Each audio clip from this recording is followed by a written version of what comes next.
Hi everyone, it's Danny here, and in this video I'll be showing you guys how to tell if the pistons in your compressor are shot or not.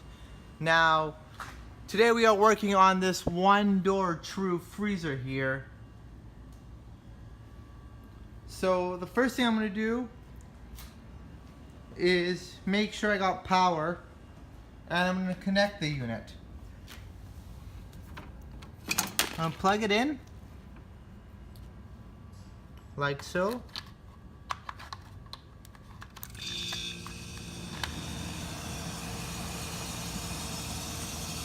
First thing we want to do, the three things you want to check is the temperature. 1, the temperature of the compressor. 2, the sound of the compressor. And 3, it is the amperage of the compressor. Now, since we can't get access to the amperage of the compressor, I'm just going to take the amperage of the whole unit here.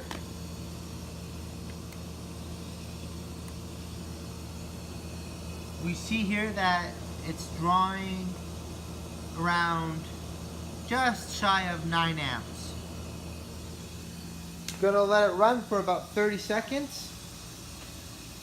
In the meantime, I'm gonna go check on the nameplate and see how much the amperage the unit is supposed to take. We see here that it's supposed to take 6.8 amps. So it's drawing a bit too much.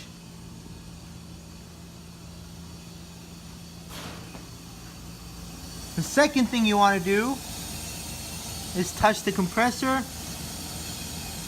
Obviously you guys can't sense the temperature of the compressor, but it is really hot. Yeah, it's getting like almost to the point where you can't leave your hand on it. And third thing you want to check is the sound the compressor is making. Now, if you guys listen carefully, you guys can hear a swooshing sound, as if the refrigerant flow inside the compressor is not flowing the way it's supposed to be. That swooshing sound is a big no-no. So we go ahead and check our amps again, and it's even drawing more amps. So that's an indication that the pistons are shot inside the compressor over there. So once again, 3 things to check. 1 is the temperature of the compressor. 2, the sound that the compressor is actually making.